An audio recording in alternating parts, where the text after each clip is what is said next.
This episode is brought to you by Novilla Mattresses. I consider Grandpa Joe from Willy Wonka and the Chocolate Factory to be my arch nemesis. Even though I say this, I know we have one thing in common. That is, we both have a hard time getting out of bed in the morning. For Grandpa Joe, that's because he is a bad person. For me, it's because I sleep on a mattress made by Novilla, today's sponsor. Meet their Bliss Organic Memory Foam Mattress. Perfect for those who want a cool, dry, undisturbed sleep throughout the night, made with organic bamboo charcoal fiber, excellent motion isolation, cooling gel-infused memory foam that fits all bed frames and is reasonably priced between $179 and $369. Perfect for if you want an inexpensive mattress for you, your children, or even for your guest room. Like I said, I personally sleep on a Novilla mattress, and it has done wonders for me. Throw out that cheap Walmart mattress you got in college and get yourself a mattress made by Novilla. Using promo code Schweezy or the link in our description, you can save 10% on any purchase through Novilla directly. Become just like Grandpa Joe on a Novilla mattress today. Again, that's 10% off using promo code Schweezy. A reminder, when you use our links, you directly support this show.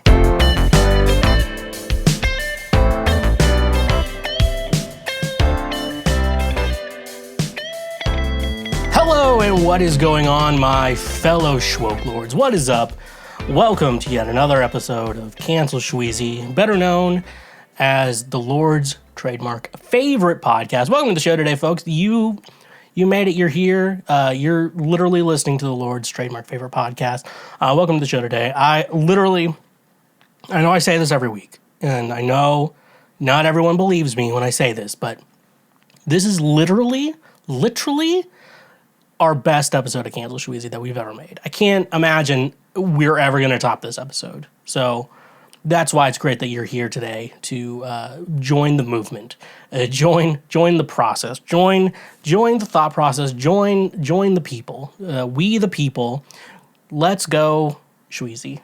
That's our new hashtag. Let's go Schweezy.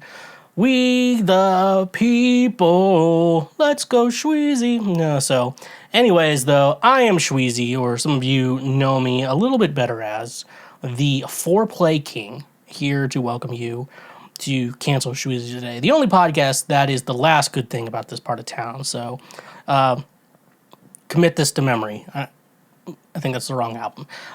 Wait, no, let's Take This to Your Grave, that's one. Okay, so yeah, okay, we're talking about old emo lyrics here, folks. If you don't know old emo lyrics, it's okay.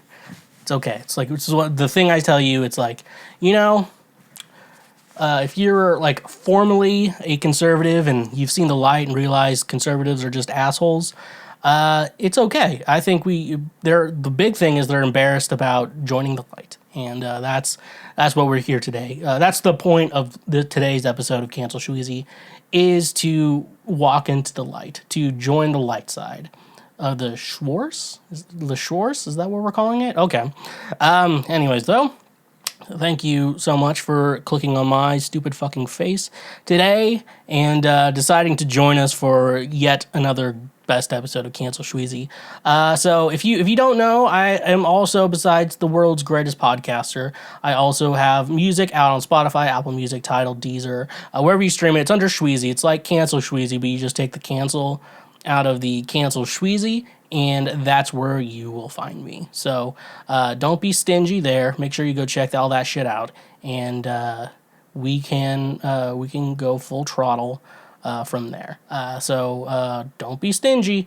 Anyways, though, I'm also on social media. Pretty much any social media site that you can find me on, I'm on. So that is TikTok. I post a lot to TikTok. I'm trying to blow up a lot more on TikTok. I need more followers on TikTok. I have like 300 followers, and I need more than that. So that's one great thing about that. I'm also on Instagram. I do post mainly most of my updates on Instagram and Facebook. I'm also on Twitter too, so you make sure you go check out there. If I get a boost in Twitter followers, I may in fact try to tweet more. I don't know. It's just like I do this show for like I talk for an hour and a half a week of all my thoughts, and I just like pretty much gets them all out. I don't need to really post anything on Twitter. It's just the usual one-liners I like to post, like Republican is the new R word. Instead of pray the gay away, let's bidet the pray away. I want to make sure to say bidet the pray away. I think that's gonna be our new cool merch idea. I need to get on like some merch because I really think that would help support the show. I'm also on Twitch, twitch.tv/TheSchweezy every Thursday. Some other days I might do it too, but I'm always trying to stream on Thursdays. I do stream video games, Pokemon, Mario Maker is like my new one I've been putting in the loop, and Fortnite. Those are always in the loop here, so cool. I'm waiting for Fall Guys to come out on, all consoles, and I'm gonna play that. And then I'm trying to get to play Multiverses. I'm still trying to get a code so I can play Multiverses. Whatever company is in charge of that, I'm trying to get a code so I can play your game. Because it looks fun. Because I'm a big Smash Brothers fan. So go check it out there. One nice thing about Twitch though is if you do have Amazon Prime, what you can go ahead and do, you can connect that to your Twitch account. It's typically around a $5 thing if you want to, if you're trying to, support a creator, get a Twitch Prime, it's usually like $5 to support someone with a sub. Following everyone's free, so make sure you're at least following me on Twitch. But one thing you can always do is that if you have an Amazon Prime account, connect it, you get a Twitch Prime account, one free subscribe, which is basically a free $5 to support anyone you want to. And why not support me, your podcast daddy? And so twitch.tv/TheSchweezy. That's a great way to financially support the show without, spending any extra money than you're already spending on your usual bills. But if you also want to support the show, we do have a Patreon page, which is always for anyone who wants to be thanked for being a friend and who the high quality. If you want to become part of the Council of Schwelders, join the Patreon page. That's our number one way to join that. But there's also other ways you can be a Schwoklord that don't require you to spend any money. One thing you can do. This is for you typically our audio-only listeners right now. Go check us out on our YouTube page. We do post the full episode on YouTube, which I always think is nice. So if you're if you're at home and you want to listen to the full, you want to listen to Cancel Schweezy, but you're at home, you're just sitting there. Instead of listening on your phone, you can pull it up on your smart TV on the YouTube app, and then you can play it on the TV. You get to see my dumb face, but it's also a cooler way to help support the show. We also put all our highlights from the show up there. So if you are, you're checking out the highlights of the show, what you can go ahead and do, you share those with your friends, or the parts of the show you like, instead of telling them to find the full episode of Cancel Schweezy, which is typically an hour and a half, sometimes 2 hours. Sometimes it can go to 2 hours, but you can just find the segment.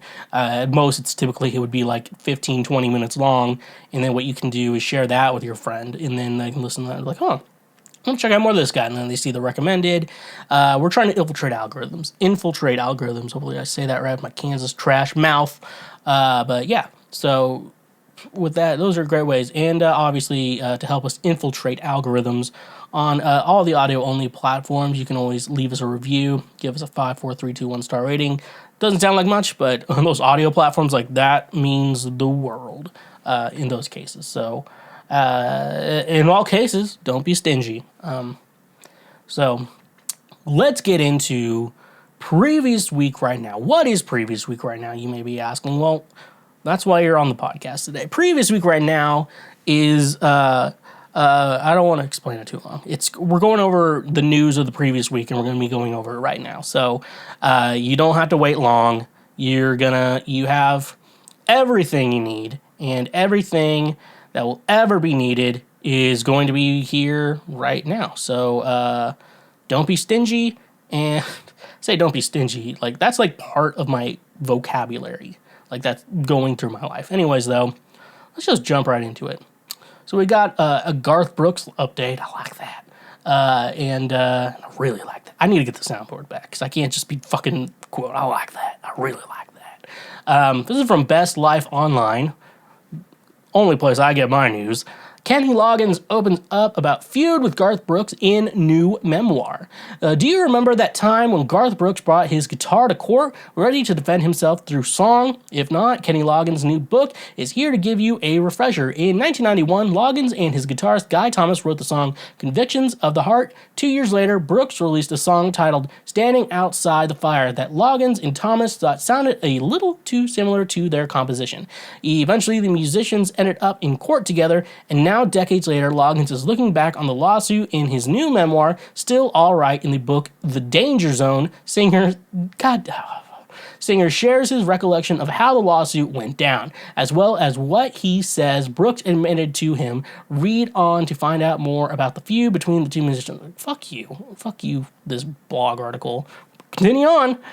In Still Alright, Loggins explains that Thomas contacted him when he realized the Standing Outside the Fire sounded similar to Convictions of the Heart. The Footloose singer, God, stop mentioning every song he's written, says that his co-writer was ready to sue right away, but that he wanted to try to talk to Brooks first and see if they could settle things on their own.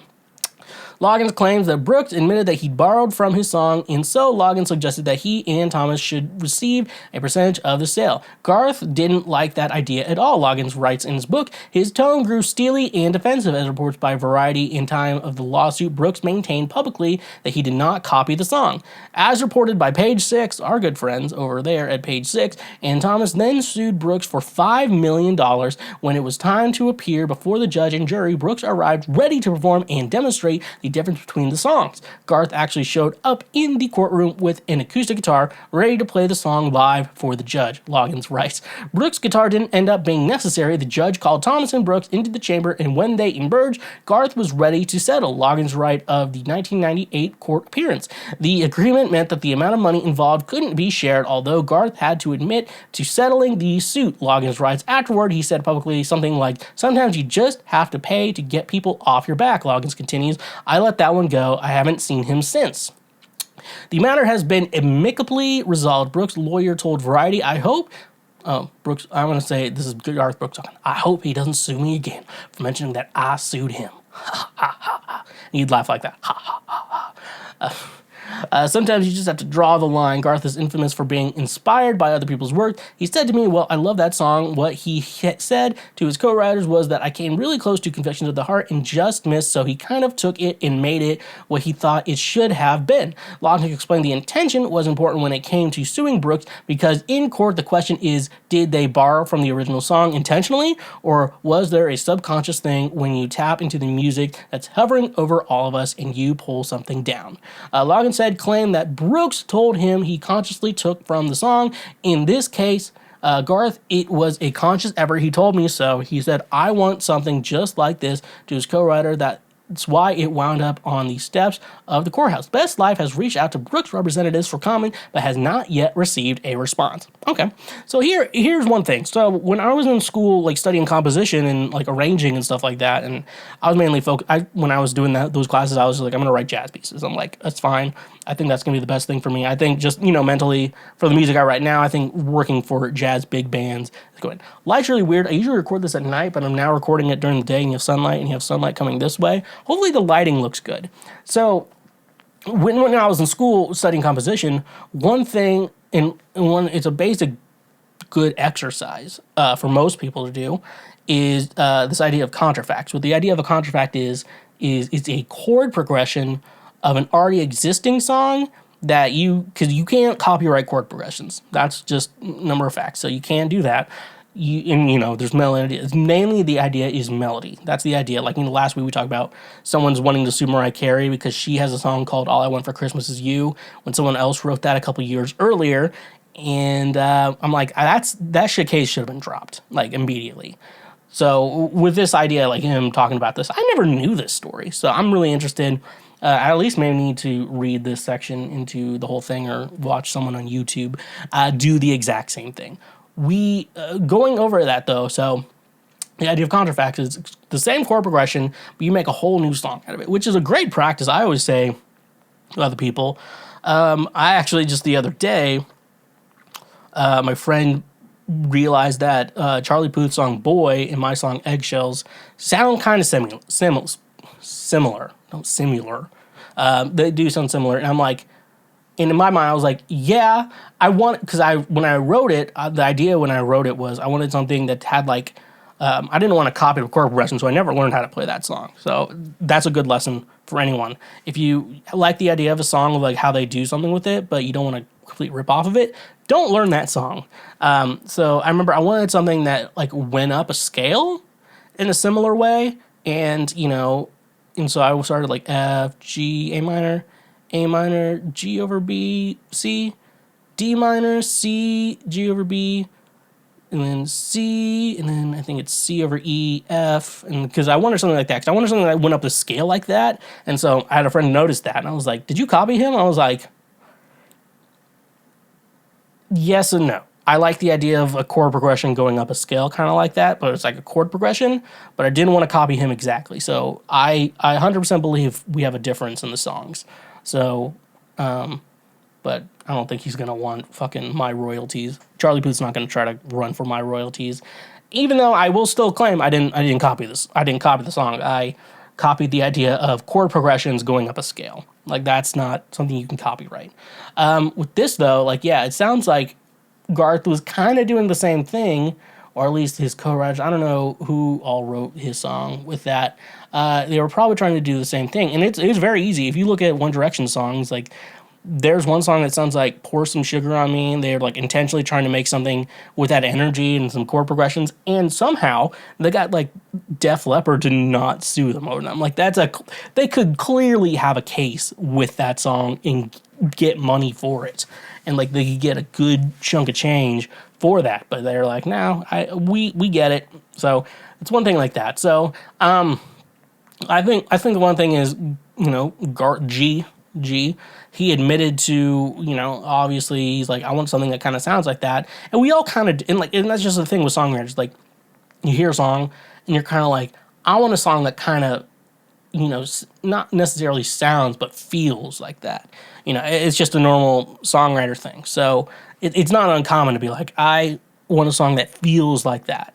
And so you do that. And sometimes it can be copyright. And, when I end up thinking of the idea like that, like I would do with Eggshells, what I would try to say is make sure it's okay to have similarities with the song, but you have to understand, like, make sure the song doesn't sound like a ripoff. That's the idea that you're trying to go for when you're doing something like that. You want to make sure you're not just ripping off another song. That's what I say with G.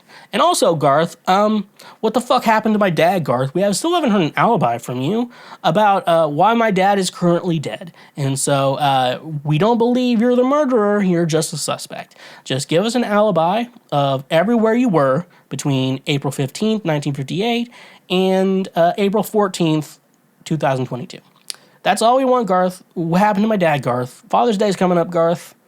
We would love some closure on my dad, Garth. I keep commenting on your Instagram about my dad. You don't seem to respond to it because you're too big.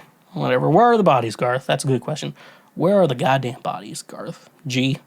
My boy G. Where the fuck are the bodies? Just drinking it. Here's feeling good all the time, folks.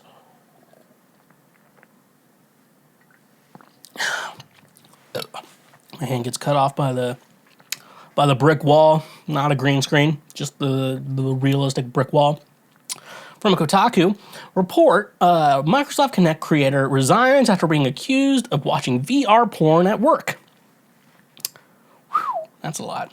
Alex Kipman, a longtime Microsoft executive, is leaving the company after 21 years due to numerous misconduct allegations. Insider reports the accusations include inappropriately touching female employees and watching what one witness described as VR porn at work.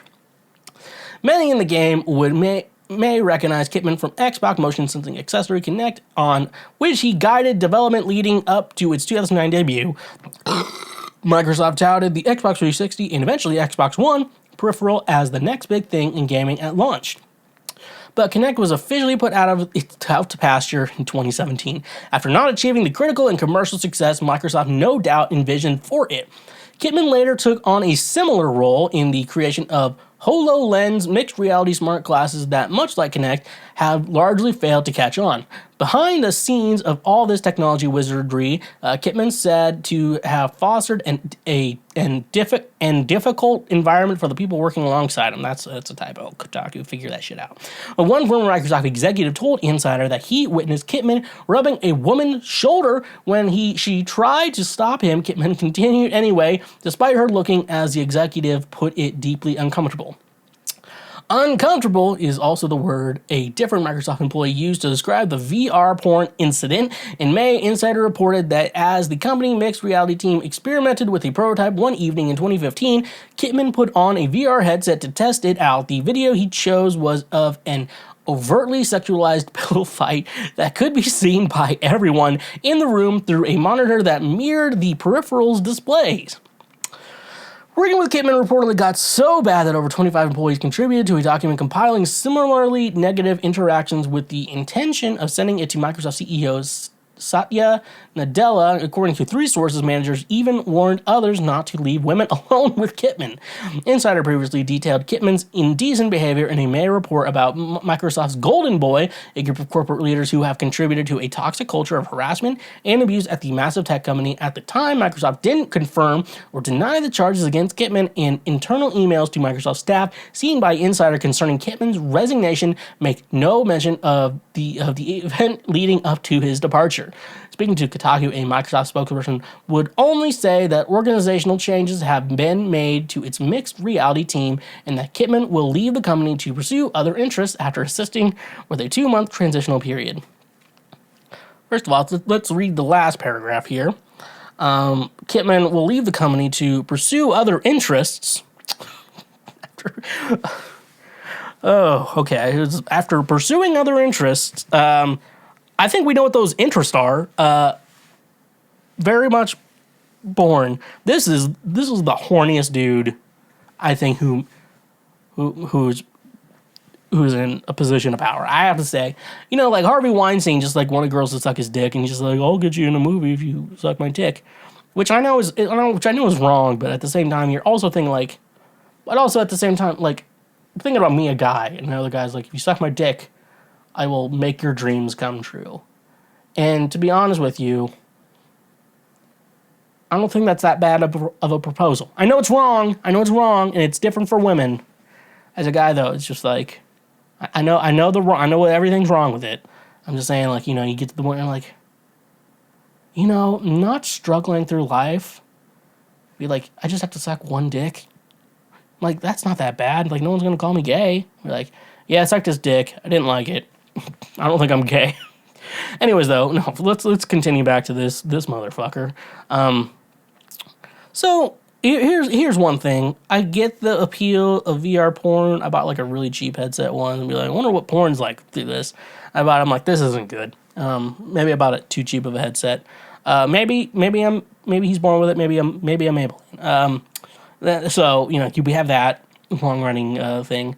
The coming 21 years is leaving. Like misconduct allegation. It's like, I feel like it took a little long. Like, and like you hear like these guys, like he kept giving women back rubs and stuff like that at work. Here, I worked at a job where like the owner and shit would like, he would like come stop your body, like, hey man, how are you? And like rub your, like, kind of like hand rub your back, you know what I'm saying? Not that it was weird, but I was like, I don't think he's trying to fuck me. So I got over it. And I'm also a guy, and like, I feel like I could have taken that guy if I wanted to. Like, even though I've never been in a real fight in my life, I was like, I could probably take him. But for women, it's like a whole lot different for women. I don't know if when you work in a job like that, I feel like the only time you need to make physical contact with someone, and I think COVID has really helped us realize this situation, the only time you really need to make physical contact with someone is to shake their hand. Like, I feel like a handshake is something that, is that. And that's the only time I think it's, even remotely necessary so it's weird. Also, the idea that this guy, they're testing out VR products and headsets and shit. And this guy is like, we do make games. We have this thing called Game Pass. We have games we could try this out with. Nah, I'm gonna look at porn. Like, nah, it's just weird to me. Like I grew up in the 2000s, like, really before internet was like a thing and everyone had like their own phone and shit like that. A phone they could just look at porn at. But, you get to shit like, and we would, like, me and my friends would, like, oh, look at this is really cool. And I was like, that's shit like that. But we weren't, like, jerking off with each other. Nowadays, now that everyone has, like, their own phone and shit, unless it's, like, you're a couple and, like, this shit is cool for you, and no shame in that. I don't think we need to be watching porn with other people. Like, there's only specific situations, and when I say specific, it's very specific on when we need to be watching porn with other people. In an office building is not that. Like, I kind of get that he's like, I want to try this out with porn, but I can't take this headset home with me, and I do have my own office, and so the idea is like, maybe stay a little after everyone leaves the office and look at porn. I get it. I get that shit, but like, you don't look at porn. What's the title of his article? Like, this guy's just like, like a red flag. Like, like after, like, was it 2017 was when the Meme 2 movement started, and then like you see all this shit, and you're hearing like there's a guy in my office, like, he's looking at porn. I'm like, okay, we're not gonna survive that if we don't take action about that right now. Anyways, though, lesson learned: don't look at porn, or make sure if you're gonna look at porn by yourself, and never with other people unless it's like a thing with you and your spouse, your partner. That's the rule. Just do it by yourself. Lock the door. Do that shit. Yeah, that's, Straight up from Screen Geek, there is now a Christians Against Miss Marvel Facebook group. The Disney Plus series Miss Marvel has not had a smooth premiere, to say the least. It was recently review bombed by IMDb. Many trolls and haters have been finding ways to complain about the series, citing the most inconsequential detail as major plot holes or negative elements. Now, this hate for Miss Marvel has spread to Facebook, where some users are participating in a group dedicated to bashing the show. It appears that a private Facebook group with over 17,000 members as of this writing has dedicated itself to hating Ms. Marvel. The group, which makes no attempt at hiding its purpose, is named Christians Against Ms. Marvel. The description of the group is just as blunt, citing the following reasons for existing. Ms. Marvel might be the biggest slap in the face for conservative Christians to date. Disney has decided that the face of this franchise should not be Carol Danvers, but should instead be a gay Muslim, no more straight Christian characters from Marvel. Those days are over. Please join us as we let Disney know that we will not be canceled. Interestingly, however, they call the titular character a gay Muslim. It's worthy that Miss Marvel, however, isn't even gay. It appears that they're confusing the character with America Chavez from Doctor Strange in the Multiverse of Madness. The particular character is sometimes called Miss America, and she does, in fact, happen to be a lesbian. A Google search about the group will find some outlets referring to the group as an obvious troll group. Bleeding Cool looked through the group and wrote, It is, for what a better phrase, a troll trap, trying to bait people who do believe the show should be canceled because it has a Muslim lead, but also those who are adamantly against the existence of such a Facebook group and takes it at a face value. And then the moderators of the group sit back and watch them fight. So while the group is indeed real, it appears that the name/mission of the group doesn't appear to be serious. In any case, it's quite disturbing to see so much hate brewing on Facebook over a show as harmless as Miss Marvel. With all that in mind, Miss Marvel will probably continue to be just as fine as any of these other projects the group has targeted. The Marvel Cinematic Universe series Miss Marvel is currently available to stream on Disney Plus, with new episodes airing on Wednesdays. Okay, so obviously, I think, so from what I'm looking at, obviously, like the Miss Marvel stuff is viewed. I watched the first episode. I'm big into Marvel shit, if they're new to the show. And also, I think Kamala Khan as a character is great. And I was like looking forward, like this, once they were announcing all these new Disney shows, Disney Plus shows for Marvel, Moon Knight, I was like, yeah, he can be cool, but he's kind of like the whole split personality can be kind of annoying. Kamala Khan and Jennifer Walters as She-Hulk. Both those characters, I was like super pumped when they announced those, because those are good, and they're keeping She-Hulk as a comedy, which is what all those comics should be. The idea of Miss Marvel, it's Kamala Khan. She's Pakistani and Muslim. She is a big fan of the Avengers, and especially Captain Marvel, Brie Larson, mommy, Brie Larson. I have no shame in calling her mommy. And so like that. And then the show, I'm not going to spoil the show for you. She eventually learns she gets powers and shit like that. So I guess people, real critics, who aren't racist, are like looking at the show and they're like, this is one of the best Disney shows, and they've seen a couple episodes already, like more episodes than I have. They're like, this is one of the best Disney shows ever made. And like watching that first episode, I kind of agree. Like the directors, like made it a vibe. Like they got the vibe right. It's like this idea is like, oh yeah, she's from, like, her family's from Pakistan. They are Muslim. And so you see that, like, it's just like a theme of the show. And it's like, if you're going to have a brown girl from Pakistan, if that's the backstory, like that, all that is, it's like, all that I think about when I see like these details are like, oh, she's from Pakistan, her family's from Pakistan, and she's Muslim. I'm like, that's just a backstory. Like, there's nothing else really important about those significant facts other than the fact that that's her background. Like, that's where her family came from, and yada, yada, yada. And it looks like the show is going away from, like, that she's an inhuman and more into a different kind of light where, like, she's getting her powers from another source. I haven't watched the other episodes. The day this episode comes out, episode 2 is coming out. I haven't seen episode 2. I wish I could. So anyways, though, let's move on to this group. So obviously it was troll reviewed, but like actual critics are saying it's good, which I'm usually trying to take 50% of what real critics say and 50% from what the fans say, but now it looks like you can't really justify what the fans are saying because it is getting review bombed by racists who want to make America great again. Let's go, Brandon. I want to suck Brandon's dick.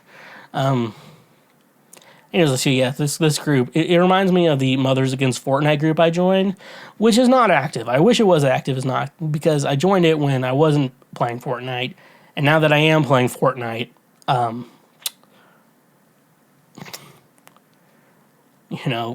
wish I could see more shit from that.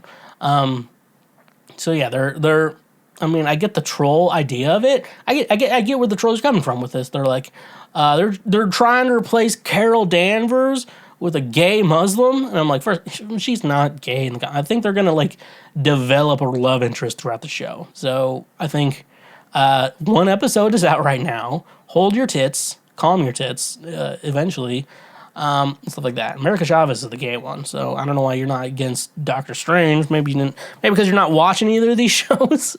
You're just like, oh, she's a little Pakistani. Anyways, though, I know some people are probably joining this because they're like wanting to see the jokes in it. I don't think there's any comedy to be found in this. It's like when I tried to find comedy in incels. There is none. It's just sad. Don't do it. Don't do it. It's bad. Okay? It's bad. Don't do it. It's bad. Okay. Our last article from Insider. Ted Cruz discusses toxic femininity and Pete Davidson and wonders how come that dude gets all these, like, hot women. How come this dude gets all these, like, hot women? On a recent podcast episode, Senator Ted Cruz of Texas asked how the Saturday Night Live actor Pete Davidson gets all these, like, hot women. In the episode of Verdict with Ted Cruz, it pisses me off that he has a podcast. Published on Thursday, Cruz co-host Michael Knowles read a viewer question asking Cruz about toxic femininity. The Women's March was this weekend. We are seeing women like Amber Heard, Jada Pinkett Smith, Meghan Markle, Kim Kardashian. Is it time we start talking about toxic femininity? The question read, Cruz said Kardashian seems fine, and Knowles replied that he was Team Kanye, referring to Kanye West, who was married to Kardashian from 2014 until their divorce this year. Cruz then shared his own thoughts on Davidson, who's now dating Kardashian. Pete Davidson, all right. How come that dude gets all these, like, hot women? Cruz said. Laughing, Knowles replied, because of toxic femininity, Senator. That is the evidence that something has gone wrong. Pete Davidson was dating Kate Beckinsale, Cruz said. I mean, you're talking underworld, you're talking like super hot vampire in black leather trench coat, and you're like, really? The SNL dude? Like, wow.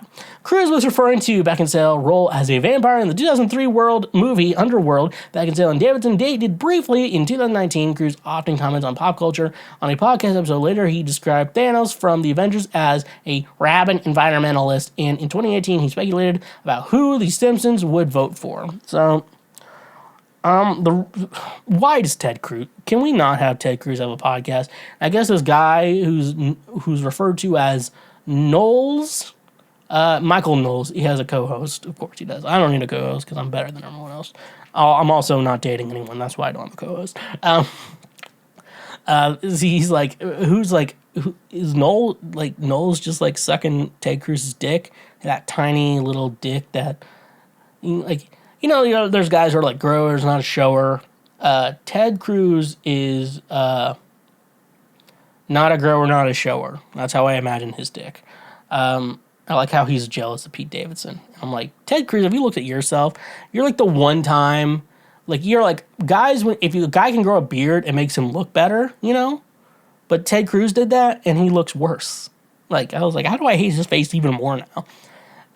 It's like, I like how he's jealous of that, and he's like, we're gonna fuck the liberals. Fuck you, Ted Cruz. And you need to turn yourself in, because you are the Zodiac Killer 100%. You all know that I'm built different, but I bet you are coming to me to learn how to be built different as well. The only way to be built different is to get yourself some supplements from today's sponsor, FNX Fitness. FNX Fitness is committed to creating innovative supplements of the highest quality that provide focus for a productive morning, energy to thrive all day, performance supplements to reach new goals, unique sleep and recovery formulas to support any sport, and healthy supplements to support an active lifestyle for years to come. I also really enjoy their clothing line that makes you look good while working out as well. Another thing I love about FNX Fitness is that with every purchase, they donate a gallon of water to a child in need. Start working out smarter, not harder. By using the link in our description today, you can save 15% on your purchase. So go save 15% on some of the best supplements out there when using the link in our description. And remember, when you use our links, you directly support this show. When an enemy shoots at you, you pull out your Captain America shield. When Doc Ock attacks you on a bridge, you control the nanobots from your Iron Spider suit to control his arms. So why are you allowing all these websites to store your credit card information? The solution to that is today's sponsor, Privacy. Privacy is the first payment product that keeps your personal information private while being even more convenient than using a physical payment card online. Privacy empowers you to protect your physical card information. Each merchant you share your card information with puts you more at risk to hackers or data breaches. Why not use a privacy card instead? By creating a virtual card with privacy for each merchant you shop with, your physical card is safe and secure.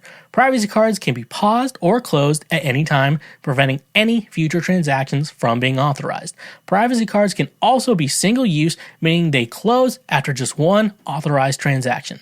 One of my favorite ways to use privacy is for any service with a free trial that requires a credit card to sign up. But wait, there's more. By using our link in the description, you can get $5 to spend anywhere. That's money that you get to use. So start paying the smart way with Privacy. And remember, when you use our links, you directly support this show. No one asked for it, but I think it's time we go over a cancel Schweezy drinking game that I've heard some people talk about, and the fact that, like, you make some the idea is we need actual rules for the cancel Schweezy drinking game. And so I think that as the host of the show, I should approve of these. So I figured it out. I made a list. I think 1, 2, 3, 4, 5, 6, 7.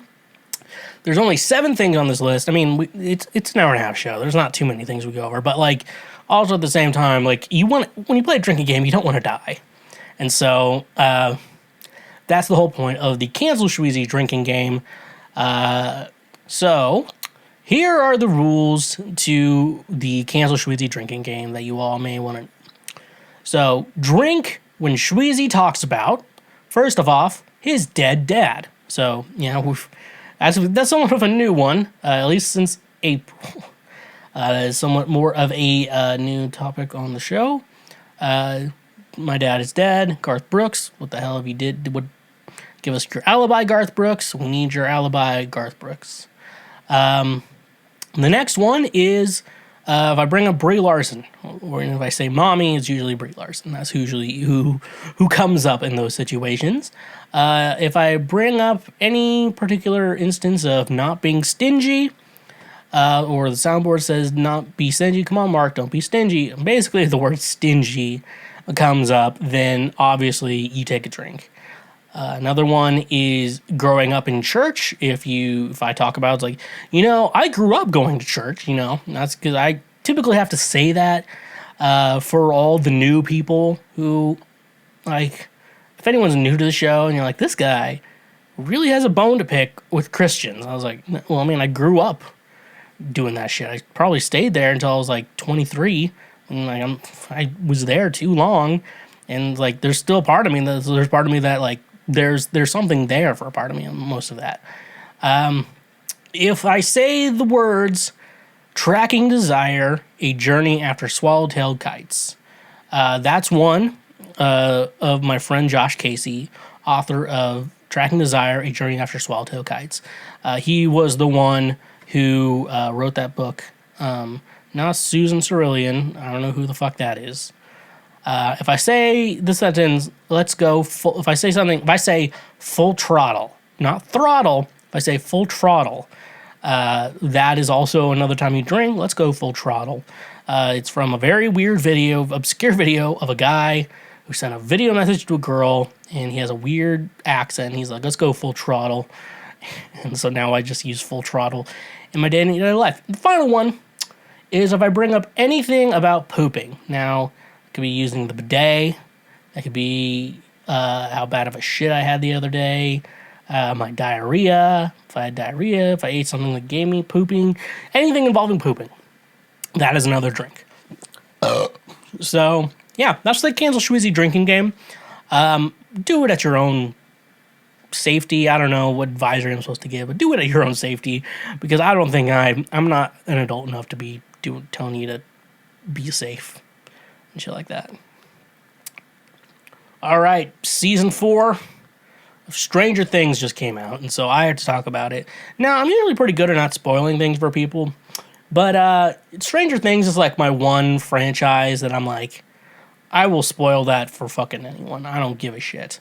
I don't give a shit. It's like it's on Netflix. It's all on Netflix. Like I'm watching the same thing you're doing, and I'm also a couple weeks late coming to this. So if you haven't watched Stranger Things, like, are you really going to? No, don't be a little bitch about this. So no. I wanted to talk about season 4 of Stranger Things, and yeah. So let's just get right into it. Let's go full throttle. So like the first thing, like, watching about this, so it's really cool. I actually really like this season. It's really interesting. The thing with Stranger Things, though, it's like when the new season comes out, I'm like all hyped towards it, and then my interest goes away like in a couple weeks. And it's like I love these characters. Joe Keery is a fucking god, hair god. Robin's great. Natalia Dyer, who plays Nancy, is a mommy. If Sadie Sink, she is 20, but she looked a little older. She looked older. She is 20, so she is legal. But if she looked older, she'd be my type. I think Millie Bobby Brown is such a fucking pick-me girl, and I can't stand her. Like, I think she's so fucking annoying in interviews and shit. Stuff like that. And so, but so all the guys are cool. Dustin, Mike, Lucas, Will. They're all cool. Shit like that. But we all know who the cool people are. We all know who the mommies are, and then women who could be mommies, but they still look like kids, and that's weird. I'm not attracted to children. Just not my type. Just not who I am. Anyways, though, like one thing I really noticed with this season, though, is there's like too many storylines going on at once. Like, honestly, they could have like made complete seasons out of like each individual storyline, and it would have been fine. Or like one episode this, one episode that. They kind of mix it up, and so it's like, okay, this is getting really intense. All right, time to go to this other storyline. Let's go back to Russia. Let's see what's going on there. The initial storylines we got the OG gang, at least those who were there. Steve, Robin, Dustin, and Max. And there's Lucas, who's with the jocks in this season because he's on the basketball team, and he got like the winning shot in the first episode, and now he's cool to them. We got Nancy and this other guy who ended up dying. No big deal. We got the Cali gang, Elle, Mike, Will, Jonathan, and the new guy, Argyle, who's kind of cool, who's just really into pot, It's like, and then we got the Russia mission crew, which is Hopper, Joyce, and Murray. Alexei, I guess, is the new guy on that side front, obviously, and then there's another guy too. I can't remember his name. Most of them like ended up like merging like together, to they came back together. Those are like the initial storylines at the beginning of the season. Eventually, Nancy and Lucas rejoined the OG gang. Obviously, Elle like got split off from the Cali gang, and they're obviously aiming towards like an idea of they're all gonna meet up back together. Except for like the crew that went to Russia to like try to rescue Hopper. Like honestly, that like whole side quest storyline, like I mean, I get the idea. Like obviously, season 3 ended with Hopper. We all thought Hopper was dead, and I was like, I don't think he's dead. Like it doesn't sound like he's dead. And, like this post credit scene or whatever that like maybe thought he was alive. I'm like, okay, I'm like, yeah, he's clearly there in Russia somewhere. I'm like, that's clearly the case. Like, I don't think they're going to kill him off because it sounds like he's coming back from the next season. And so, like, that whole mission, like, they're trying to break Hopper out of the gulag. I think it's called a gulag. Am I right there? Is it called a gulag? I'm going to call it a gulag because I can. And so, like, that was so unrelated to every other storyline going forward in, like, this whole season. Like, you obviously think, there's something, 11 has something to do with the Upside Down. And then, Will, Mike, Dustin, and Lucas, they all have like they're all a crew, and they're like a gang. Max joins that crew, Nancy, Jonathan, Dustin, and Steve, and then including Robin, like they're all they all kind of have something going on there, and like the stories leading up to it. I remember watching the last episode. I'm like, none of these. I mean, like I know they're doing a part 2. I'm like, I know none of these storylines are resolving. I kind of know what's gonna happen. It's gonna end on like a cliffhanger, and then we're gonna have to wait to it. And luckily, the next one comes out like July 1st, and we're like mid-June right now. So, I don't have to wait very long, which is very happy for me. But anyways, though, like that Russia mission, like none of that has anything to do with like the recurring storyline that's going on this season. It's like the Russia mission, they could have made like a mini series in between this of like how they rescued Hopper, and stuff like that. They could have been like, and then when everything else happened this season where like Jonathan and Will and Mike had to like rescue 11 from like getting arrested, they could have like been like, well, she's still in Alaska or whatever. And then we get to that point, the California chick. So one of the big things going on this season is that 11, or she's going by Jane, or we call her Elle. I don't know what to call her at this point. Like, so there's like this chick Angela who keeps like fucking with 11, like and stuff like that. And it's like, if only she knew, like 11 used to have these powers that could just fuck her up. And stuff like that. So like it's like these are the earlier episodes of the season where like it's this Cali gang plot line where 11's getting bullied by this girl named Angela, and stuff like that. And so like when Mike comes to town to visit Elle, like he wants to what he wants to do is visit like go to the skating rink, and have fun or whatever. And Elle's trying to like make Mike think like her life is great out there in California, where it's not. She's having a little rough of a time. And then Angela is also at the skating rink too. They figure it out, and then like what Angela tries to do is she sees he has a boyfriend, and like so they like try to embarrass her, and they basically like assault her on the skating rink, and then eventually throw a milkshake on her, and they're filming the entire time. And so basically what happens is 11 is like just fucking mad. He's like, Angela, apologize. And it's like, fuck no, I'm an 80s bully. And so what 11 does is fucking bash her skull in with a roller skate, and like only 11 gets in trouble for this. And he eventually gets arrested, and then plot points happen, and that's the show where she's trying to get her powers back. And everyone's acting like she did a bad thing. Well, she did do a bad thing. That was not a good cool thing to do. So now give them a concussion with a roller skate. But at the same time, if, I feel like if Joyce was still around in that case, they're like, oh, this chick is bullying her, and they literally assaulted her at the skating rink. And one guy was filming it. Like, I know kids aren't that smart. They're going to keep that tape around. Like, if the cops would have gotten a warrant, or they got a lawyer to get a warrant or whatever for that, they would have retrieved that tape, see what they did to 11, and, there would be a whole different, criminal proceedings in regards to that, because that was just, there's retaliation to what she did. So Angela would have been just as big as a problem. And that's, I never get, I always, people tried to bully me in high school, but I'm so good with comebacks, and I'm not trying to fucking brag. I'm telling you, they never tried to physically harm me or whatever, but they tried to try to, whatever. And, I was so good with comebacks, I just ruined their lives. So I was that was freshman year, and then after that, I did not have to deal with anyone else's shit or whatever. But in stuff like that, when kids are getting assaulted and stuff like that, and I know I hear from teachers we don't know everything that's going on, but I'm yeah, you could probably see a kid getting the shit beaten out of them and you ignoring it. That's 100% a case that you probably see and you should probably take care of and stuff like that.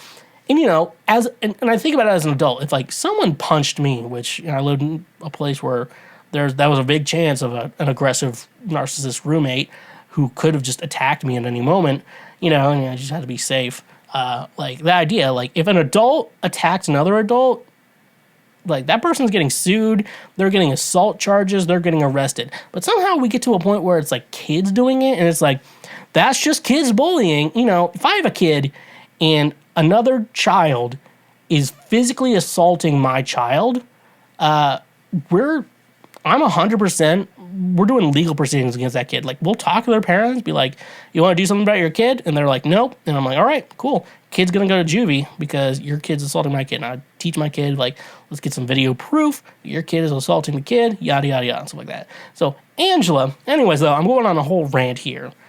Angela 100% deserved everything she got in the show. She 100% deserved it. I don't feel sorry for her at all. And people are you got to be the bigger person and not fight back like that. I'm look, I'm a kind of person who, I've just been watching the new season of The Boys. Great show anyways, on Amazon, obviously. Obviously, if you have Amazon Prime, you can watch it. And you can also, hit me up on twitch.tv/TheSchweezy. Give us a subscribe. It's a free thing if you have an Amazon Prime. And stuff like that, Huey tries to do the right things to try to put justice to these soups, what they call them, and they're we can't do this the right way. We have to do it Butcher's way, and I think at the same time, yeah, you got to do it. There's a right, there's the right way to do it, and there's the effective way to do it. You have to do the effective way with bullies. So, anyways, if you're a parent out there and your child is getting physically assaulted by another kid, treat them like adults, because you know what, your kid should not be physically assaulted and stuff like that. Where was I fucking going with this? So yeah. No, anyways, though, Angela 100% deserved everything she got in fucking Stranger Things. I would have been if that was my kid, and your kid's under arrest, I'm no, get a search warrant and then come back. And then we tie the kid or whatever. I don't know. It's I don't know. I just, we deal, bullies are everywhere. You're not going to be able to escape them, but there's one thing verbal shit, and there's another thing when you're physically assaulted. You shouldn't be scared for your life because of a bully. I don't know. Tell me what your thoughts. This is a highlight. Put it in the comments. Tell me your thoughts. Here's to feeling good all the time, folks.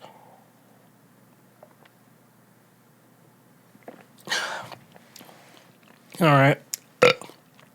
So, another thing I think is funny, Run Up That Hill, A Deal with God by Kate Bush.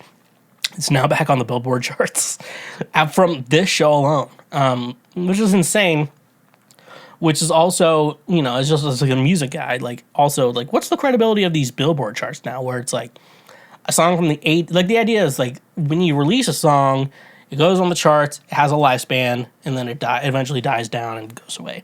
That's your idea with these Billboard charts.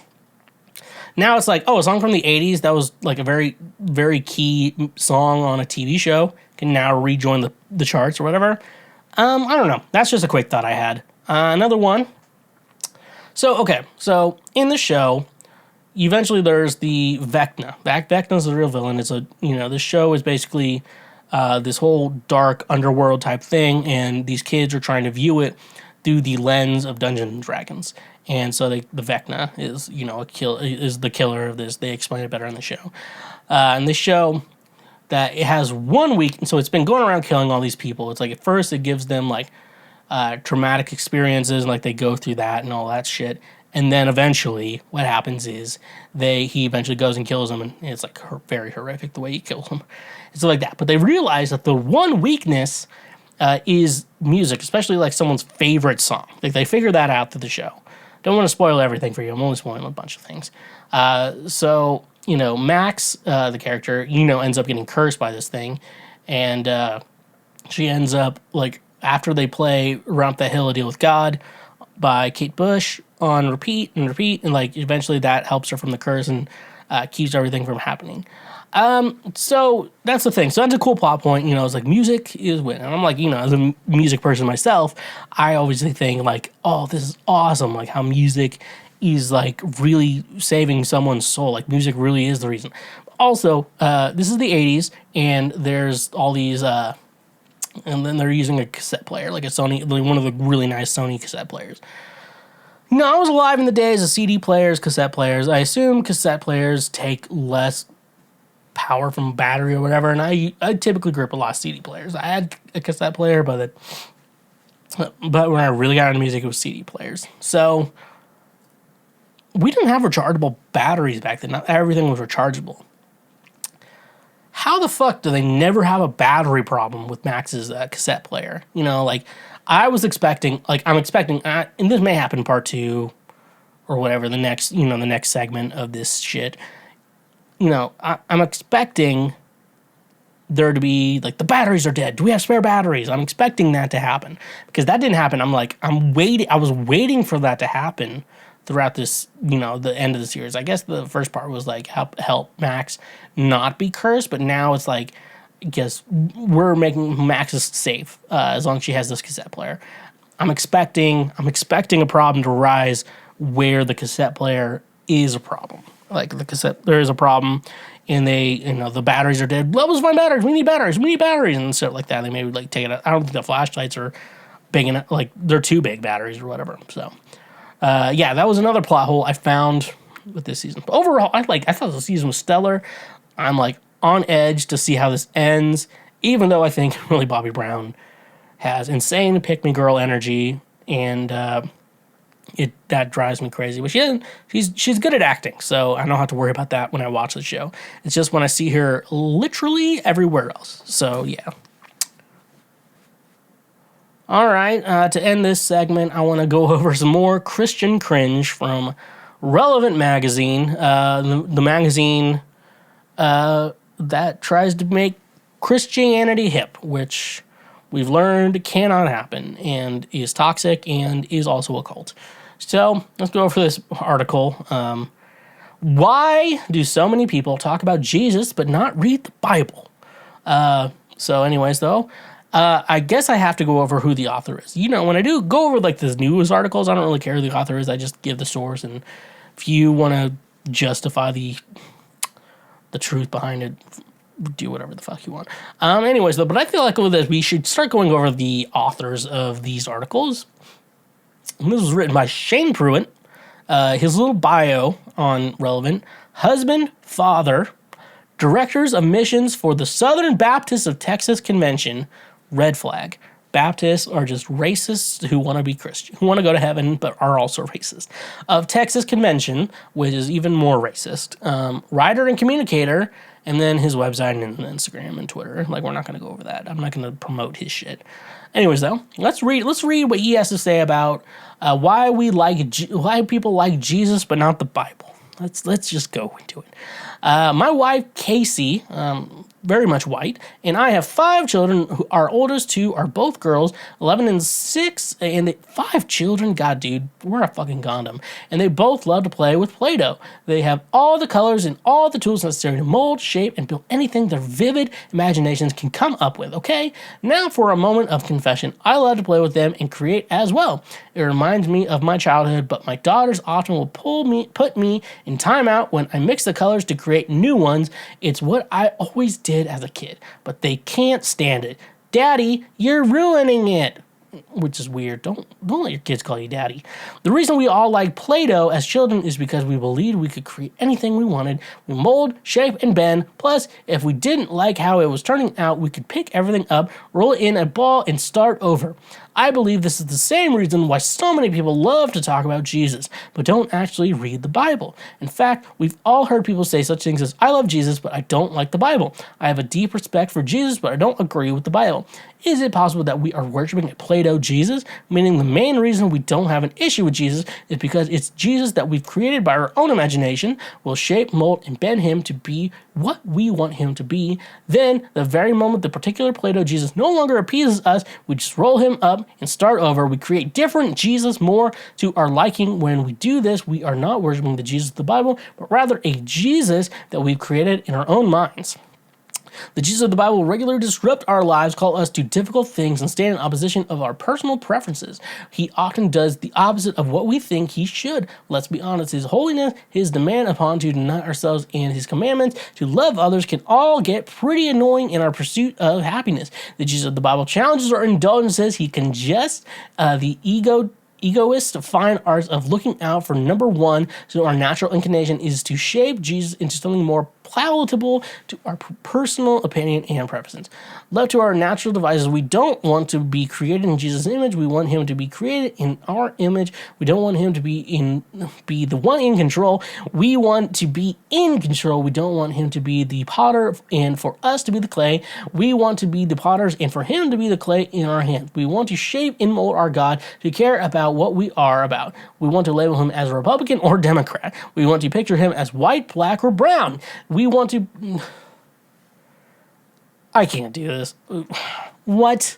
We want to shape him. We want to label him as Republican or Democrat. Okay, I get that. I agree with that. We want to picture him as white, black, or brown. He was brown. Like, he's from Nazareth. He was born in Bethlehem. He was fucking brown.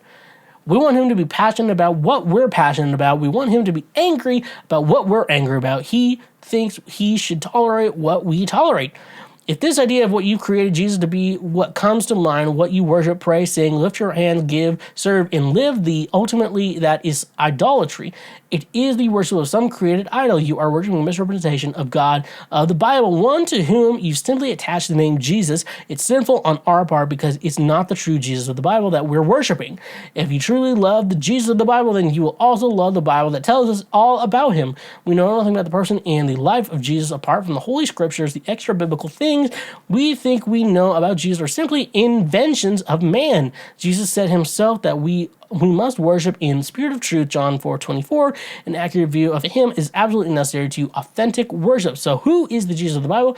According to Colossians chapter 1, he makes the invisible God visible. He is the first ranked over all creation. All things were created through him, and through him he is one who sustains things. He is the head of the church. He is the first ranked over this, blah, blah, blah, blah. This is Bible verses that have nothing to do, that were people who do not know Jesus and who are like, this is what Jesus is. This is the Jesus of Scripture, so let us dive into his word to discover who he is, and our own understanding is knowing the real Jesus of the Bible. Will begin to be passionate about what he is passionate about. We'll be angered by what angers him. We'll blah, blah, blah. This is the only worship that transforms lives because it directs us towards true and living Jesus. At the end of the day, our opinions about him do not change. Who is Jesus Christ is the same yesterday and today and forever. Hebrews 13:8. However, our faith in the real Jesus will absolutely change who we are. One of the big problems with this article,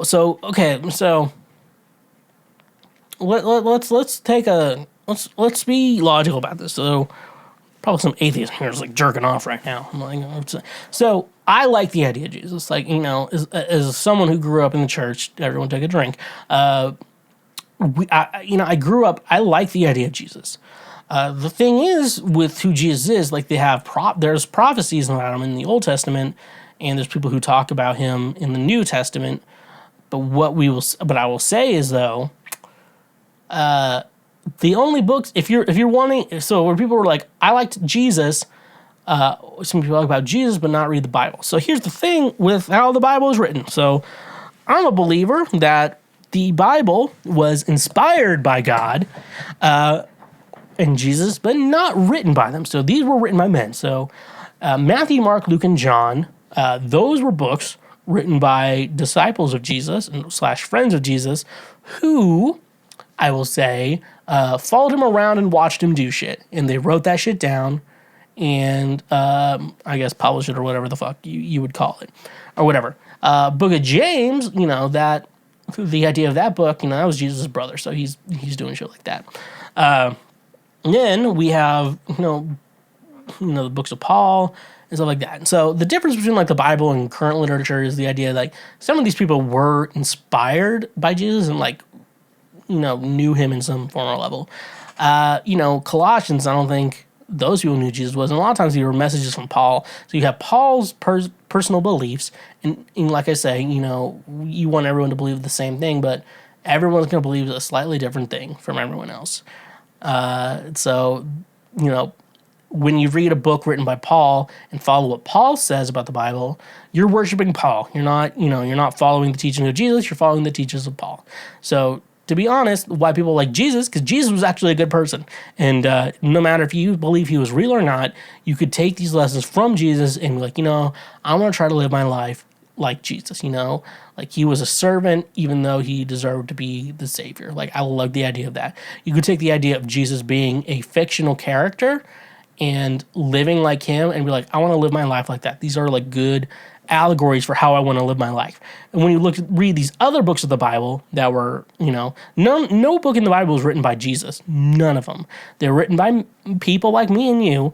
Maybe some of us have good intentions and smart and try to think things. A lot of people like Paul, but you have to realize Paul was an incel who, was very upset, hated women, he really hated women, and a bunch of baggage of shit like that. So you have to realize that. So the reason Shane Pruitt, why people like Jesus but don't like the Bible, is because they like what Jesus did, but the Bible wasn't written by Jesus. The Bible was written by a bunch of incels who were assholes and how God was an asshole too. So maybe reevaluate the Bible. Maybe, Shane, you should realize the Bible wasn't written by God or Jesus. It was written by men. And so you shouldn't necessarily follow everything a dumbass who barely knew how to write and hated women should follow that. Especially in 2022, we shouldn't be following a lot of that shit. We should take in mind that the Bible wasn't written by one person and realize that maybe we can do better. And all the Jesus shit holds up, but not a lot of the Paul shit holds up. And so maybe think about that, and maybe make sure your daughters don't grow up listening to Paul, because then maybe they can't do anything, because you should read how Paul talks about women. Yeah. Anything can be delivered to you these days. Beds, bananas, bricks, and even boxes of beans. But what about alcohol? Yes, even alcohol can be delivered to you thanks to today's sponsor, Drizly. Drizly gets all your favorite beer, seltzer, wine, whiskey, and much more delivered directly to your home. With their easy-to-use mobile app, we are getting one step closer to never leaving our homes. You know it's saying something when it is being praised as the Amazon for liquor. Drizly is my go-to app for getting all the booze I need so I can do other things. So using our link in the description today, you can save $5 off your first purchase through Drizly. Drizly has proprietary ID verification technology that it provides to its retail partners that allow drivers to scan IDs for more than a barcode to make sure the purchaser is over 21 years old in the US and of legal drinking age in Canada. Retailers on Drizly may have a minimum order or delivery fee, so using our link in the description, get $5 off your first order with Drizly. And remember, when you use our links, you directly support this show. All right, so it's time for Ask Schweezy. Ask Schweezy is the part of the episode where you go ahead and ask me questions, and I go ahead and answer them for you. I mean, I'm on a streak here. We're 80 episodes in, and I'm 100% on my track record of how good I am at giving answers to the questions that you have for me. So, without further ado, let's just jump right into it. Let's go to our first question here. Do guys actually like hand jobs? If you made it this far in the episode, you know this is what we're doing. I love giving hand jobs. I love watching him up close and playing with him and finally watch him come in my hands. But do guys actually like it? Seems like they think the are pointless when compared to blowjobs and actual sex. Let me start off answering your question by saying, if a woman's like, "Hey, can I give you a hand job?" No guy, unless they don't like the girl, then they're gonna be fine with a hand job. Most guys are up for a hand job. I'm telling you right now, most guys will be down. Like if things are in a situation where you don't want to have sex, but this guy is fucking horny and he needs to nut. If you're in that situation, for the vagina havers and the penis havers, because luckily we're being gender neutral here. We're just saying vagina and penis havers because those are the only two genitals. It's like there's thousands of genders, but there's only two genitals. Hopefully, I really hope. That's a good life lessons. Thousands of genders, but two genitals. For like the vagina havers, what you don't understand is that when guys are horny too long, there's a thing called blue balls, which, I have friends who are women, and they were actually curious. They asked me, I think it was like forever ago, like one of the first two episodes on the show, I explained, like, yes, blue balls is real, and it sucks. It sucks a lot. It doesn't suck dick, because sucking dick would actually solve the problem, but it is pretty terrible.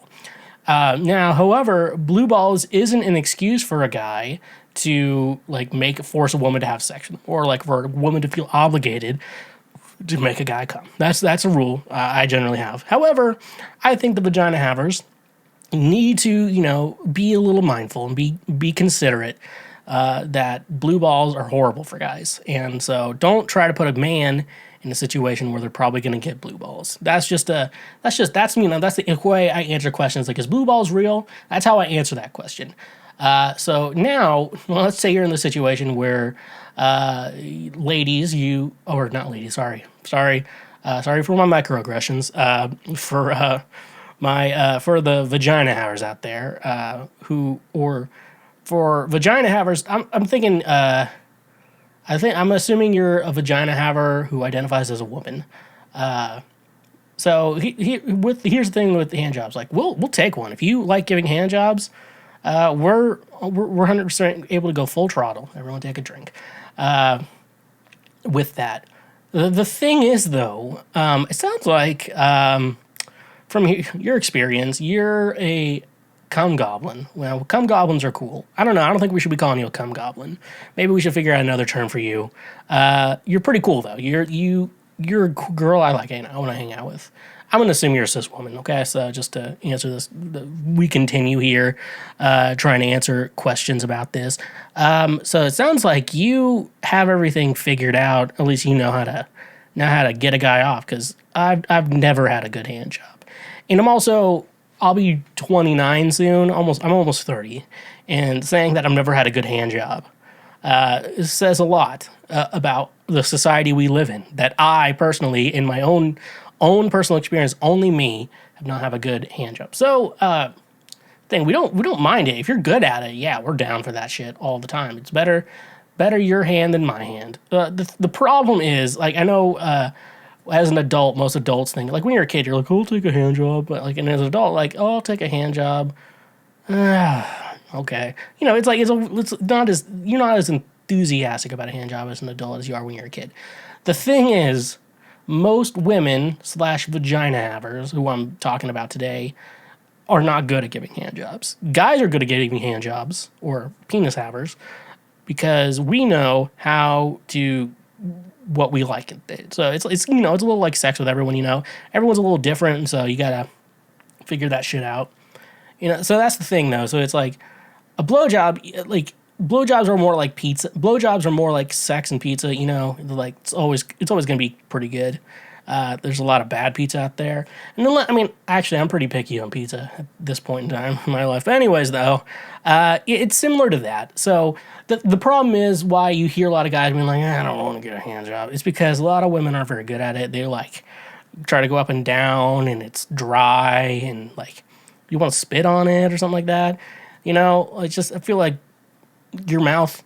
I feel like the mouth has to be a good place for sex. I like, you know, I know some people say it's not natural. I feel like it's natural. I feel like it's all holes and sticks, you know. So anyways, though, I guess with all my rambling, do guys actually like hand jobs? Yes. However, we'd rather not get a bad hand job that's dry and we chafe and shit like that. That's the thing. It's like, you know, do you want to get fingered dry, you know? For the vagina havers out there, I think that's gonna be the best comparison I'm gonna be able to give for you. Why is it considered unhygienic if a woman doesn't shave? I personally do shave my legs, arms, and armpits because I just feel it's more comfortable that way, but I don't really get how not shaving could be unhygienic. Everything should be fine as long as you take care of yourself, right? How come it's not considered unhygienic if a man doesn't shave? So I'm gonna start off here as a man / penis haver. I guess we're talking about, sorry for the they thems out there. I'm not going to be referring to you here. So do apologize. Sorry for my microaggressions, and I will get back to you in a second.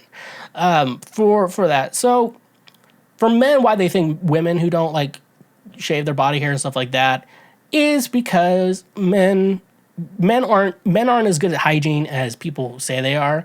That's why, you know, when people talk about circumcision, there's a lot of circumcised people, and some people are like, yeah, you should get circumcised. And people are like, well, we know how to clean ourselves. I'm like, men aren't going to clean themselves like you think they are. Men aren't like that. Men aren't going to, like, men are just smegma. You're like, I want my child to have smegma. And that's why I'm a big believer, not because there's a Jew in me, because I'm a big believer in circumcision, because if I have a son, I want him to get his dick sucked. Man, woman, or they, them. I don't care. If I have a kid, if I have a penis haver, I want them to be able to get their knob slobbered on and stuff like that. The thing is, like, men, there's a lot of men out there who don't shave down there, who don't clean up, and they're really not that hygienic, and that's the thing, though. So, you know, you see a lot of hairy guys, and, you know, I think we just think about there's a situation of a type of guy who's hairy, and I think that I don't think that necessarily shaving, you know, a lot of more men have hair on their face now, and they're more hygienic. It's more like grooming, I think. And, like, you know, there's no good way to groom your armpits besides shaving it all off. Pubes are in the same way, you know. I don't mind pubes, but I'm a big like, my preferences. I just prefer it all be gone, like hair, you know, down there. Just, you know, your mouth is going down there, and I'm not a big wilderness explorer, you know, stuff like that. So I'm a big believer in both men and women should just clean shave down there. Now, there's some women who don't like men who, you know, shave everything down there because they feel like they're fucking a little boy. Men don't care, apparently. We don't care unless they are a little person. Apparently, I've heard from some people that if you're going to fuck a little person, let's say a penis haver going to fuck a little person, you're going to want them to have some pubes down there, or else it's going to feel like you're fucking a child. And if you're into that shit, I'm calling the cops right now. So, yeah, so I think generally what I would say, though, why a lot of men specifically, or other women, would consider, like, having, you know, someone who doesn't shave unhygienic is because shaving is a part of grooming yourself, and part of grooming yourself is cleaning yourself. And so it's considering that, like, oh, you don't shave your armpits or your pubes or your legs or whatever. It doesn't sound like you do anything else or put in any other effort into cleaning yourself. That's, I think, why that's the stigma around it. And I guess it's different for men. It's unfortunate it's different for men than it is for women, because I'll tell all my fellas, you gotta shave your pubes. Like, and I love going to events, you know, and, like, you know, like, guys will be like, single guys are like, you shave your pubes. I might get laid tonight. I'm going to shave your pubes. Then you get so drunk, you pass out somewhere. You're like, I can't believe I shaved my pubes for this. Anyways, those fellas, shave your pubes. No woman wants to eat your fucking pubes when they give you blowjobs. Okay? Just don't be stingy. Everyone have a drink. Anyways, I might pour me another drink. Got Red's Wicked Apple Ale. Just want something that's going to make me fun to record. Anyways, though, so yeah. So fellas, shave your pubes. I think I had access to like a free OnlyFans the other day, and she was giving a blowjob, and the dude just was fucking furry down there. Like, Jesus, dude. That's a thing to do too. Like, you want the porn guys shave, and you don't want to see them women just fucking swallowing hair. Like, that's gross. You want to see them swallowing cum. That's what we want. Women, you should be. Women swallow cum, not hair. Women, that is weird. Yeah, and it's weird, and you hear about like. This is way off topic, but you hear like what everyone's cum tastes different, and depends. And a lot of it depends on diets, and it just makes me as a man think like, how can I be a better man? What do I need? Do I need to drink some pineapple juice? Oh, and there was like I saw something on. I can't remember if it was BuzzFeed or Reddit. Both very similar, but like a dad was like, "Yeah, my daughter drinks tons of pineapple juice," and like then he realized why or. Stuff like that. They go through a lot of pineapple juice. That's not a good sign to hear from your daughter. That's what scares me about. Like, that's the scary thing about having a daughter. You're like, it's like you expect them to have sex, but you don't want them to be like the village whore, And then like y'all, I'm also like, I think sluts are cool, but I was like, can my daughter not be a slut? I have too many standards, too many double standards in my life, and I don't live according to anything. So here's feeling good all the time.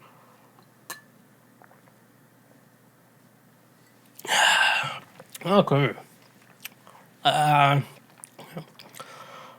Why do people associate being a Republican with being a bad person? So, is weird. Like, I saw this question, so I wanted to answer it. But one thing, like, I like usually answer these questions at like the top of my head. Just like figure out what's going on.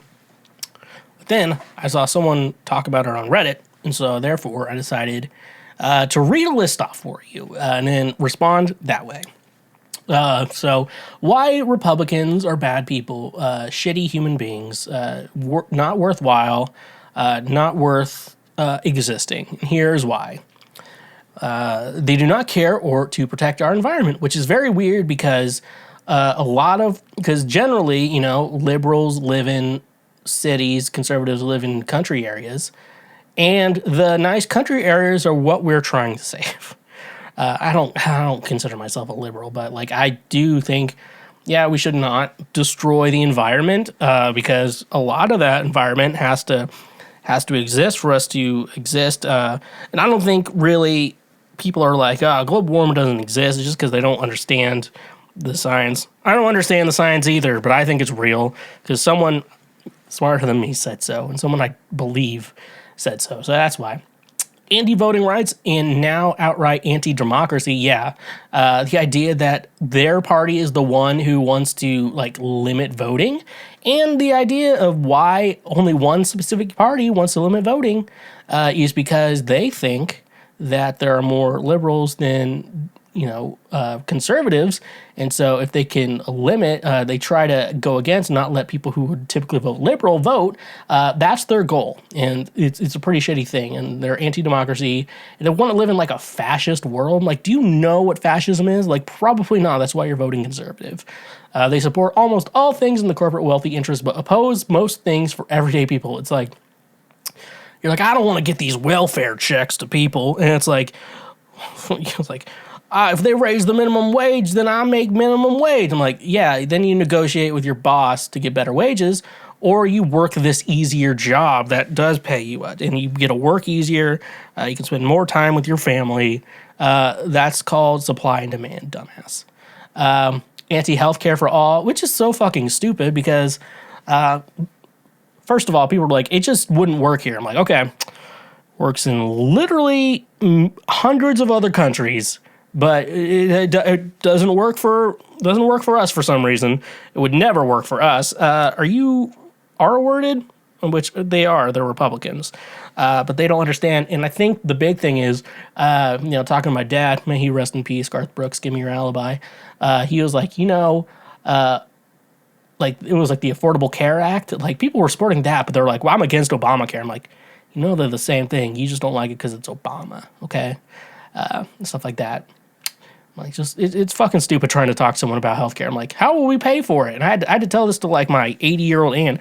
How would we ever pay for this? I'm like, with taxes. And so, did you watch the new Top Gun movie? Because that is a good documentary on where our tax money is going. Then they're anti-LGBT rights, any other race or religion, but white and Christian. Like, that's all they're for. It's a very, just toxic, racist and shit like that. And so, it's stuff like that. Like, I don't want to support that. Like, I bet, in the early 2000s, like, Republicans were, was like, and originally when Obama was elected, it was like, oh, you say I'm against Obama because he's black. Well, you don't actually know his policies then. You're just making that up. They're anti-public education, which, besides the rich ones, the poor ones have to send their kids to. And they're like, oh, they're trying to indoctrinate my kids, but I'll trust them with an AR-15 to protect their lives, but don't teach them about critical race theory. They're anti-abortion, which I get the idea of being anti-abortion, but they're like pro, like trying to govern and like control women's bodies, which is fucking insane to think about. Like, yeah, I want you to only do what I say and what you do with whatever you do with your body. They're like, no, I don't want women to have like, I get the idea of like being anti-abortion, but you're also against like free birth control for women. They're like, no, women shouldn't be having sex except for me and my mistress and sometimes my wife. And they're anti any legislation proposed by Democrats, even if the majority of Republicans agree with it. Yeah, they literally will just vote on something because the Democrats want it. And it's like, just vote for things the American people want. Don't vote for your fucking party or is putting money in your pockets. They're America first. Fuck all the other people in the world, which is insane considering they're pro-authoritarian government worldwide and at home. They want to be, the world police, which don't get me started on the fucking cops. Fuck the police. I don't even care. You're like, my husband's a good cop. No, he's not. All cops are bad cops.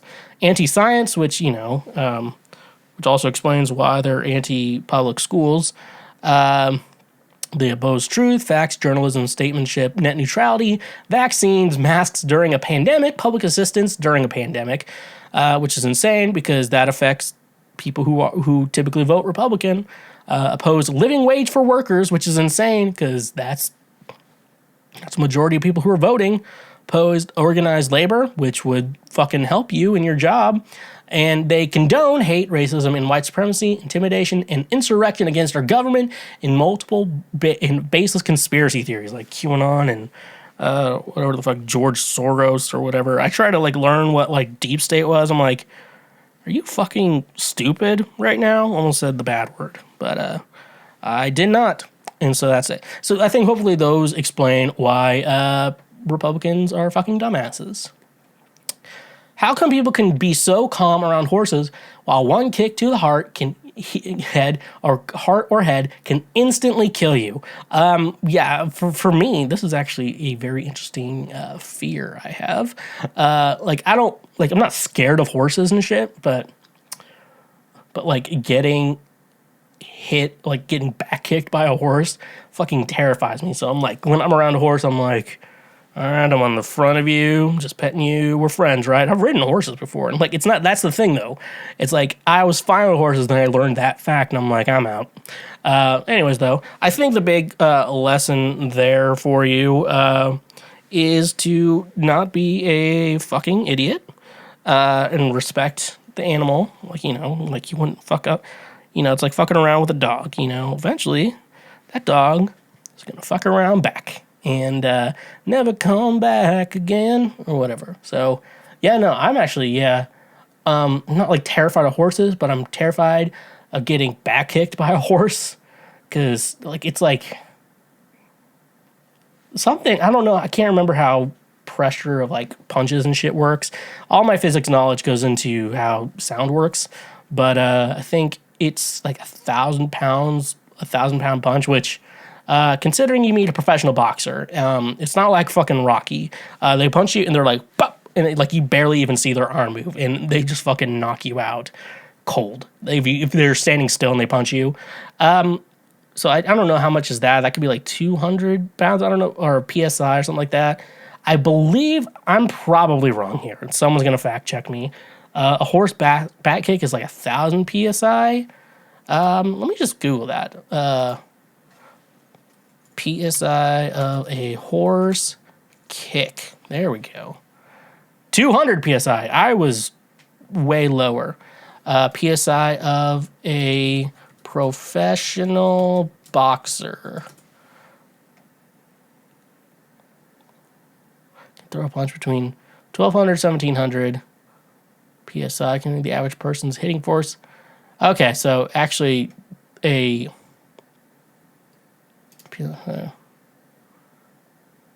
so I would say I'll give him the least 1,200 with a professional boxer, and that's just you sitting and handing still. So it's actually a little bit closer than I thought. Anyways, 2,000 PSI for a horse, 1,200 for a professional boxer. You'll live the professional boxer, though. You're not going to live the horse. Like, the horse will fucking... 2,000, I bet that's, like, on the low end, too. Like a big, muscular horse and shit like that. Terrifying. That's terrifying shit. Are religious people just less intelligent? Up atheists with academic parents, it allows me to view the topic from an outside perspective, so it just seems unintelligent and, for a lack of a better word, moronic to believe in mythology from before the Middle Ages and take it as truth, while most of it, Bible, Quran, etc., is clearly fairy tales of the time with some historical grounding to make it believable and no real evidence other than word of mouth in those same scripts. So to an outsider like me, I literally cannot grasp the situation. I do know that things such as indoctrination from a young age can be an enormous obstacle for anyone. So do the people and the environment of an individual around them. Still, it seems strange to me that an individual can think to themselves and come to the conclusion that yes, this book is the truth and I won't question it without a single thought put into how that script came to be or how the respective religion has reinterpreted the text hundreds of times over the years, and it now barely resemblance the original text, not to mention the numerous additions and redactions the different church mosque governments did to the original text just so they'd fit their narrative at the time. Okay, so I do think this is a very interesting question. Obviously everyone take a drink because I grew up in church, so I know how this works. One thing about religions, and this is more of a study on how Jehovah's Witnesses work. Now, Jehovah's Witnesses, from what I know, just from binging some YouTube creators who are who were former Jehovah's Witnesses, what they would say is that one thing Jehovah's Witnesses try to do is they don't want people who are Jehovah's Witnesses to be like doctors or anything, or philosophers, like that's a job, or like dentists and shit, like anything that requires like a lot of like degrees and stuff like that. They don't like that. They want people to be like window washers and janitors and stuff like that. That's like, those are jobs. One thing is it's kind of indoctrination because if someone doesn't have the intelligence necessarily to, have critical thinking skills, never, nice thing about college is it makes you have to like think about things. Like you can't just go to college, just kind of half-ass your way through like at least classes that you would typically major in and get your way, because at some point you're going to have a senior project and like you can't just be dumb about it. Like you can't just like blaze your way through and shit like that. So you have to literally keep going from there and stuff like that. So a lot of these people are less intelligent. A lot of these people who typically stick with these, a lot of them, and I'm saying a lot, there's a lot of people who are very smart and do believe in Christianity and do believe in faith and stuff like that. So I'm not counting those out, but there are a lot of people. A lot of them do vote red too. I just want to point that out. They do come from intelligent backgrounds. Like maybe they weren't smart enough to make it into a college. I'm not saying they're not smart. Some of them are doing terrific in trade schools. But others are like, yeah, not really smart. So they just get a job where they can, trying to work and stuff like that, and and stuff like that. They weren't, maybe they went to college for a year and they couldn't do it. College is hard, and so like I get it. So people unintelligent, so they weren't able to make it in college. So not necessarily, just because you're not super smart doesn't mean you shouldn't be respected. But at the same time, these people are the ones that are being indoctrinated because they've never really left a specific bubble for anything. I wouldn't call them bad people or morons or shit like that, but like stuff like that, just they never had to do a ton of critical thinking and stuff like that. That's one thing I can say to that too. Another one is obviously kids, growing up into this stuff, kind of like I did. And like a lot of kids, I knew they were homeschooled. And like, to be honest, I have one friend, his name is Gingerballs. He is the only one who I believe was homeschooled and actually got an actual education via homeschool. Like everyone else I know who was homeschooled, like, I'm like, how, like, they barely know how to read. And some of them made it into college because they like snuck into community college first, and then they started doing another class. I'm like, they snuck in. I'm like, how are you, like, you, like, some of these people, I'm like, you barely know how to read. I don't know how you've like even made it this far into the system, and stuff like that. Some of them, like, their parents didn't even actually teach them actual schooling stuff. Like how they got away with that is beyond me. I think I know some people who eventually had those credentials like tested, and they're like, you didn't get an education. How you are even able to read is beyond me. And you'd be surprised. Like I always wondered how, like, you hear like the statistic of like people who are like illiterate, and you're like, how? And then it's like people like this. So when they get them from a young age, and so they don't make them smart, and so they can't really critically think. That's really how they fall into this. I'm not saying that everyone into this. If you try to read anything from like C.S. Lewis or Tolkien, so very, very well written stuff. There's a lot of smart people who do associate with Christianity and stuff like that. I'm not going to say it's outward, but a lot of times people who just believe this nonsense, especially coming from the Republican Party, are not super educated people. So I would say a majority of people who fall into this can be considered less intelligent. A lot of them are just in bad situations and they don't know the situation. So sometimes you just gotta help people learn. Be a better person. Is it true that sex is meaningless to men? That there are no emotions in it, and you could care less about a girl and still sleep with her. Me, as a woman, sex means something with me. That's why I've been with very few people. My friend told me men don't hold sex in high regards like women, even if they have only been with a handful of people. Okay, so to help you with your mindset, I guess, a little confusing, sex does mean something to men, especially when it's with the right person. However, men can be put in situations, similar to, men are typically able to have sex with someone they don't care about. And men can do that. I can do that, and I've done it. But the truth behind all of it is that it's not as good unless you actually hold it with someone you do care about and stuff like that. That's the situation. Men can. The thing with men that women don't understand, I've explained this on the show thousands of times, but for men, cum is a poison inside their body, and they have to get rid of it. And that's why some women are cool and know that. Some women are like, ugh, and stuff like that. But, men, we have that in there. So, sometimes we jerk off. Sometimes we have meaningless sex with women. So the thing is, a good man, a normal person who doesn't need therapy, can have, typically, if they have meaningless sex, they don't like it in the end. But some men do and have it, and they're fine with it.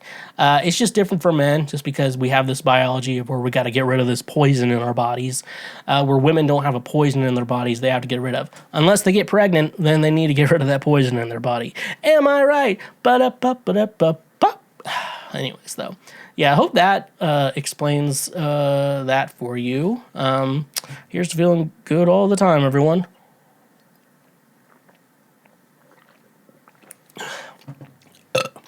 All right. Final question of the evening. If you were once homophobic, what were your reasons and how did you change? So I would never consider myself ever be homophobic, but however, I would say maybe middle school and high school, I was very much into the Christian bullshit.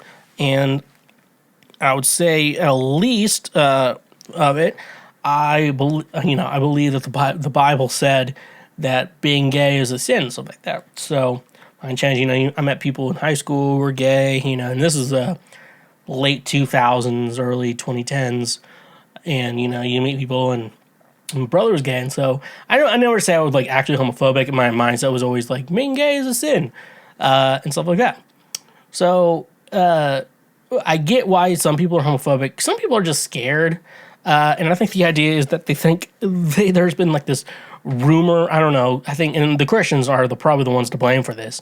That homophobes, gay people are rapists, and so you're like, where you're at a gay person, you're like, oh, you're gonna rape me, and then you realize like, no, they're not gonna fucking rape you, and it's fine. That's one thing people are homophobic about. That's one thing I think.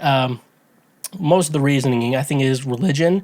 I've learned that the people who are really religious and against it are secretly gay themselves. Barry Pointer in Kirksville, Missouri, where I went to high school with his kids, he was offering Arby's gift cards for sex with men. And he was very much at a church where they were super homophobic. And he always preached about it a lot. He taught in a college class, and he talked about it a lot in that class from people I have heard of. And he turned out to be gay. So sometimes people who act super homophobic are really gay. They're super gay. They're paying for sex with Arby's gift cards. And someone asked me, how do you get arrested? I was like, well, apparently he thought because it was an Arby's gift card and not real money that it wasn't considered prostitution. So I guess my best answer would be to say that they're probably gay themselves. They follow belief in the Bible and aren't educated enough to know any more answers than that. Or they think gay people are going to rape them. That's because the church has given us that answer. And those are the answers I would probably give for you for that lesson. Anyways, though, that's how we're wrapping up today's episode of Cancel Schweezy. Thank you for tuning in to Cancel Schweezy, better known as the Lord's trademark favorite podcast. Make sure you follow us on social media at TheSchweezy. Check out my music under Schweezy. Just take the cancel out and just type in Schweezy. That's how you find my music. Twitch.tv/TheSchweezy. Go check me out there when I stream games. Connect your Amazon Prime account to your Twitch Prime account. That way you can get a Twitch Prime and help support me as well over there. Patreon, a great way to say thank you for being a friend to help financially support the show. And all the free shit. Like if you're on YouTube, you can always go ahead and like our episodes, share the episodes, share our highlights with your friends. Leave a comment so we can know what you're talking about. And I always love to hear what people are thinking about each individual episode. And if you are the audio only, make sure you leave a review and a 5, 4, 3, 2, 1 star rating. So, like always, honk if you love butt drugs. Stay awesome. Believe it or not, Schweg isn't at home. Please leave a message at the beep. I must be out or I'd pick up the phone. Where could I be? Believe it or not, I'm not home.